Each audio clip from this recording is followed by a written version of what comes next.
మీ business ఏదైనా మీ ఊర్లో promotion చేయాలంటే అది సుమన్ టీవీతోనే సాధ్యం. ఇప్పుడే సంప్రదించండి.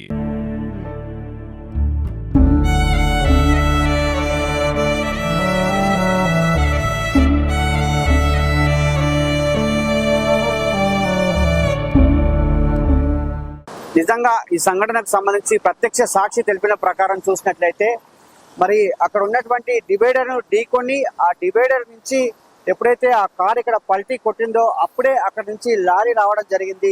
ఆ లారీ వచ్చి ఇక్కడ ఉన్నటువంటి ముందు భాగం ఏదైతే ఉందో ఈ ముందు భాగానికి సంబంధించి మనం చూస్తున్నాం. స్కార్పియో వాహనం పక్కకు వెళ్తున్నాం. ఇక్కడ స్కార్పియో AP28P1176 వెహికల్ ఇది ఈ స్కార్పియో వాహనం సంబంధించి మొత్తం ఈ లారీ ఇక్కడ ఢీకొనడం జరిగింది. ఆ ఢీకొన్నటువంటి సందర్భంలో మొత్తం కూడా అంటే ఇక్కడ ఎయిర్ బెలూన్ ఒకటి మాత్రమే ఓపెన్ అయింది. అది డ్రైవర్ దగ్గర ఉన్నటువంటి ఎయిర్ బెలూన్ మనం చూస్తున్నాం. ఈ డ్రైవర్ దగ్గర ఉన్నటువంటి ఎయిర్ బెలూన్ ఒకటి ఓపెన్ అయింది, కానీ మరొకటి ఇక్కడ ఉన్నటువంటి ఎయిర్ బెలూన్ ఓపెన్ కాలేదని చెప్పొచ్చు. ఆ డ్రైవర్ సీట్ లో ఉన్నటువంటి నర్సింగ్ రావు మాత్రము అంటే లారీ ఢీకొనగానే కొంచెం అతని తలకు గాయమైందని చెప్తున్నాడు ప్రత్యక్ష సాక్షి. కానీ ఇక్కడ ఉన్నటువంటి ఏఎస్పీ ప్రసాద్ మాత్రం కాళ్ళు మొత్తం అందులో ఇరికాయని చెప్తున్నారు. ఆ ఇంటి యజమాని ఏం చెప్తున్నారంటే కాలు ఇరిగిన సందర్భంలో గడ్డపార తీసుకొచ్చి మేమే అతన్ని చాలాసేపు ప్రయత్నించాము. ఆ కాళ్ళను అందరికి అతను ఉన్నటువంటి ప్రదేశం నుంచి మనం అయితే తీసుకోవడం జరిగింది చెప్తున్నాం. కానీ వెనుక సీట్ లో కూర్చున్నటువంటి ఇద్దరు మాత్రం చూస్తున్నాం మనం. ఈ సీట్ లో వాళ్ళు కూర్చున్నారు ఇద్దరు. ఒకరు వచ్చేసి చక్రధర్ రావు, మరొకరు శాంతారావు. ఇద్దరు కూడా డిఎస్పీలు, ఇంటెలిజెన్స్ అదేవిధంగా సెక్యూరిటీ విభాగంలో పనిచేస్తున్నారు. నిజంగా వాళ్ళిద్దరు మాత్రము నిజంగా ఈ సంఘటన ఎందుకు బాధ కలిగిస్తుందంటే ఎత్తి పరిస్థితిలో వాళ్ళు అంటే ఇట్లా కేకలు అలాంటివి కూడా వేయలేనటువంటి పరిస్థితి. అంటే అక్కడే స్పాట్ లోనే వాళ్ళు ఇద్దరు చనిపోవడం జరిగింది. చూస్తున్నాం మనము. ఈ రెండు సీట్లోనే వాళ్ళు ఈ వెనుక సీట్లోనే వాళ్ళు కూర్చోవడం జరిగింది. ఇద్దరు కూడా డిఎస్పీలు, ఇంటెలిజెన్స్ సెక్యూరిటీ విభాగంలో పనిచేస్తున్నారు. హైదరాబాద్ కార్యాలయం ప్రధాన కార్యాలయం వచ్చేసి విజయవాడలో ఉంటుంది. నిజంగా ఈ సంఘటన మాత్రం బాధ కలిగిస్తుందని చెప్పవచ్చు. ఎందుకంటే ఒక 10 నుంచి 15 నిమిషాల్లో వీళ్ళు ఇంత గమ్యం చేరేటువంటి సమయమే చెప్పవచ్చు. ఎందుకంటే ఆల్మోస్ట్ ఆల్ ఒక 10 నిమిషాలు అయితే ఔటర్ రింగ్ రోడ్ దగ్గర చేరుకుంటారు. హైదరాబాద్ లో నివాసం ఉంటున్నారు వీళ్ళు. ఒకరు పసుమాముల దగ్గర ఉంటే మరొకరు గోషామహల్లో ఉంటున్నారు.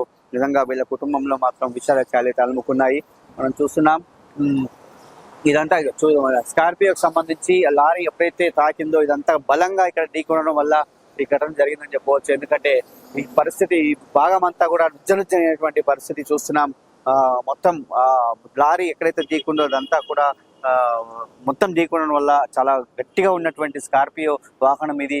ఇలాంటి వాహనానికి ఇంత భారీగా లారీ కూడా వేగంగా ఉందని చెప్పవచ్చు. లారీ వెంబడే ఇక్కడ నుంచి అంటే దీన్ని తాకగానే ఆపలేని పరిస్థితుల్లో వెళ్ళిపోయాడని చెప్తున్నారు.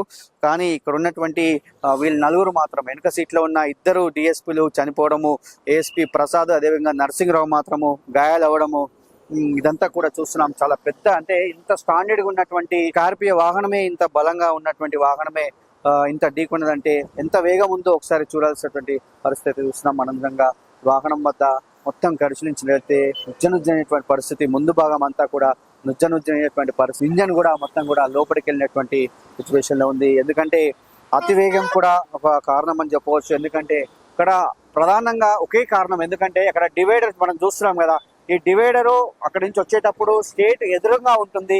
మరి ఇక్కడ ఉన్నటువంటి లైట్ ఫోకస్ వల్ల డివైడర్ కనిపించలేదా, లేదంటే ముందున్నటువంటి లారీ ఒక బస్సు రెండు వెళ్ళినాయని చెప్తున్నాడు ప్రత్యక్ష సాక్షి. ఎందుకంటే అతను ఇంట్లో నుంచి బయటికి వెళ్తున్నాడు. బయ దగ్గరికి వెళ్దామనే సమయంలోనే సౌండ్ ఒకేసారి శబ్దం వినిపించింది. ఆ శబ్దం రాగానే చూసే వరకు ఇక్కడ డివైడర్ ఢీకొన్నది స్కార్పియో. నా కళ్ళ ముంగటే డివైడర్ ఢీకొన్నది. ఆ డివైడర్ ఢీకొని ఇక్కడ పడిపోగానే వెంబడి అక్కడి నుంచి స్పీడ్ గా అతివేగంగా వచ్చినటువంటి లారీ కొట్టడం వల్లనే ఇంత దుర్ఘటన జరిగింది. ఇద్దరు చనిపోవడానికి కారణమైందని చెప్తున్నారు. అదే లారీ కనుక ఢీకొనకుంటే మాత్రము వీళ్ళకి కనీసము ఇక్కడ పడి, ఎందుకంటే ఎయిర్ బెలూన్ ఒకటి ఓపెన్ అయింది కాబట్టి చనిపోలేటువంటి పరిస్థితి ఉండేది. కానీ లారీ ఢీకొనడం వల్ల మాత్రమే, భారీ లారీ ఢీకొనడం వల్లనే ఈ సంఘటన జరిగిందని చెప్తున్నారు. ఏది అయినప్పటికీ ఆంధ్రప్రదేశ్ రాష్ట్రానికి చెందినటువంటి ఇద్దరు డిఎస్పీలు చనిపోవడం అయితే బాధ కలిగిస్తుంది. ఈ ఘటనపై ఏపీ ముఖ్యమంత్రి చంద్రబాబు నాయుడు, అదేవిధంగా హోంమంత్రి అనిత, లోకేష్, అదేవిధంగా అచ్చెన్నాయుడు మంత్రులు కూడా వారికి సానుభూతి వ్యక్తం విధంగా ఈ ఘటన పైన దిగ్భ్రాంతి వ్యక్తం చేశారు. కుటుంబానికి అయితే ధైర్యం అయితే చెప్పారు. చూస్తున్నాం మనం ఏరియా హాస్పిటల్, చౌటుప్పల్ ఏరియా హాస్పిటల్లో మరి పంచనామా శవాలను అక్కడ తరలించారు. అక్కడ పంచనామా నిర్వర్తిస్తున్నారు. అదేవిధంగా అక్కడ ఉన్నటువంటి మార్చురి వద్ద కుటుంబ సభ్యులు చాలా మంది వచ్చారు. వాళ్ళంతా కూడా రోధిస్తున్నారు. ఎందుకంటే నైట్ అర్ధరాత్రి సమయంలో వాళ్ళు అంటే 9:30-10 గంటల సమయంలో మాకు కాల్ చేశారు, మాట్లాడారు. కానీ 4 గంటల సమయంలో 4:20 నిమిషాలకి సంఘటన జరిగింది. నిజంగా ఇంకొక 10-15 నిమిషాలు అయితే వీలైతే గమ్యం చేరే వాళ్ళు ఆ ప్రదేశం ఇంటికైతే వచ్చేవారని చెప్తున్నారు. ఇలా జరగడం అయితే చాలా బాధ కలిగిస్తుందని చెప్పవచ్చు. ఎందుకంటే ఉన్నతమైనటువంటి స్థానంలో ఉండి ఒక డిఎస్పీ స్థాయిలో ఉండి ఇలా రోడ్డు ప్రమాదంలో చనిపోయి విగత జీవులుగా పడి ఉన్నారు వెనుక సీట్లో అని చెప్పవచ్చు. గాయాలైనటువంటి ప్రసాద్ పరిస్థితి కూడా కొంచెం విషమంగానే ఉంది. డ్రైవర్ కు మాత్రం ఒక బెలూన్ చెలవడం వల్ల కొంచెం గాయాలని చెప్తున్నారు. కానీ ఇక్కడ హ్యాండ్ అంటే రైట్ హ్యాండ్ మాత్రం మొత్తం కూడా నుజ్జైందని చెప్తున్నారు. అది లారీ గుద్దడం వల్లనే ఈ సంఘటన అయితే జరిగిందని చెప్తున్నారు. నిజంగా ఆ భారీ లారీ అయితే గుద్దకుంటే కొంచెం ప్రాణాలు అయితే దక్కేయని చెప్పవచ్చు. గాయాలైతే కానీ ప్రాణాలు అయితే దక్కేవి. కానీ ఆ లారీ ఇక్కడ వేగవంతంగా దీన్ని గుద్దడం వల్లనే ఈ ప్రమాదం సంభవించి 2 డిఎస్పీలు మరణించడం జరిగింది. ఈ రోడ్డు ప్రమాదంలో జరిగిపోయినటువంటి డిఎస్పీస్ ఆంధ్ర ఇంటెలిజెన్స్ సెక్యూరిటీకి చెందినటువంటి మేకా చక్రధర్రావు అండ్ జె శాంతారాం ఇరువురు కూడా 1996 బ్యాచ్ అండి. వీళ్ళిద్దరు కూడా హైదరాబాద్ సిటీలోనే అపాయింట్మెంట్ అయ్యారు. ఎక్కువ రోజులు హైదరాబాద్ సిటీలో విఐపి సెక్యూరిటీలో ఇంటెలిజెన్స్ సెక్యూరిటీలో పనిచేశారు. ఆ తర్వాత స్టేట్ బైఫర్కేషన్ లో ఆంధ్రాకి కేటాయించబడ్డారు. వారు ఈ రోజు డ్యూటీ నిమిత్తం వస్తూ విజయవాడ నుంచి వస్తూ తెల్లవారుజామున చౌటపల్లి దగ్గర ప్రమాదంలో మరణించారు. వీళ్ళు ఎక్కువ సమయము వీరితో మేము కూడా కలిసి డ్యూటీస్ లో చేశాము. ఎక్కువ రోజులు మాక్సిమం విఐపి సెక్యూరిటీలో బీడీ స్క్వాడ్ లో పనిచేశారు. ఇరువురు కూడా బాంబు డిస్పోజ్ స్క్వాడ్ లో చాలా ఎక్స్పర్ట్లు. ఈ రోజు ఇలా జరగటము మా 1996 బ్యాచ్ అట్లానే మా పోలీస్ డిపార్ట్మెంట్ కూడా చాలా షాకింగ్ న్యూస్. మా సంతాపం తెలియజేస్తున్నాను. ఈరోజు ఈ ప్రమాదంలో కోల్పోయిన మా మిత్రులు చక్రధర్, శాంతారాం బ్యాచ్మేట్స్ గానే కాకుండా వ్యక్తిగతంగా కూడా చాలా మంచి వ్యక్తులు, సున్నిత హృదయం. వేణు చెప్పినట్టు వాళ్ళు చాలా కీలకమైన బాధ్యతలే నిర్వర్తించారు. సో ఆల్మోస్ట్ స్టేట్ గా బైఫర్కేట్ అయినప్పటికీ కూడా ఆల్మోస్ట్ మేము ఎప్పుడు కూడా మ్యాక్సిమం టచ్ లోనే ఉంటాము. ఈరోజు ఇది ఇన్సిడెంట్ అని అసలు ఊహించింది అది.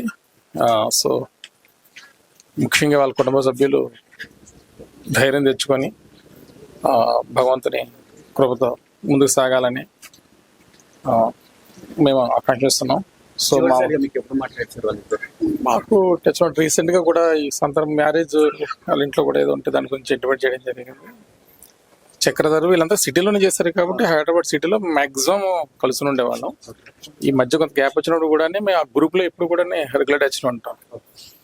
శాంతార్ మంచి సింగర్ కూడా, సరదా పాటలు పాడుతుంటాడు. చక్రధర్ కూడా ఎప్పుడు జోవియల్ గా ఉంటాడు. Very soft spoken people, very kind hearted people. We lost our friends. దురదృష్టం, నాతో కలిసి పనిచేస్తున్నటువంటి శాంతారావు అండ్ చక్రధర్రావు గారు ఈరోజు చౌటుప్పల్ దగ్గర జరిగినటువంటి యాక్సిడెంట్లో దుర్మరణం పాలయ్యారు. చాలా సౌమ్యులు, చాలా సాఫ్ట్గా ఉంటారు. డ్యూటీ విషయంలో కూడా డ్యూటీ మైండెడ్. ఈ విధమైన ఘోరం జరగటం మా బ్యాచ్ అందరికీ చాలా బాధాకరంగా ఉంది. ఈ రోజు వాళ్ళ బాడీల్ని వాళ్ళ స్వస్థలానికి పంపిస్తున్నాం. చివరిసారి ఎప్పుడు మాట్లాడారు సార్ మీతోటి? చివరిసారి శాంతారావు గారితో రాత్రి 7:30కి మాట్లాడాను డ్యూటీ నిమిత్తం. సీఎం గారు డ్యూటీలో ఉన్నప్పుడు మాట్లాడాను. అదే చివరి మాట్లాడటం.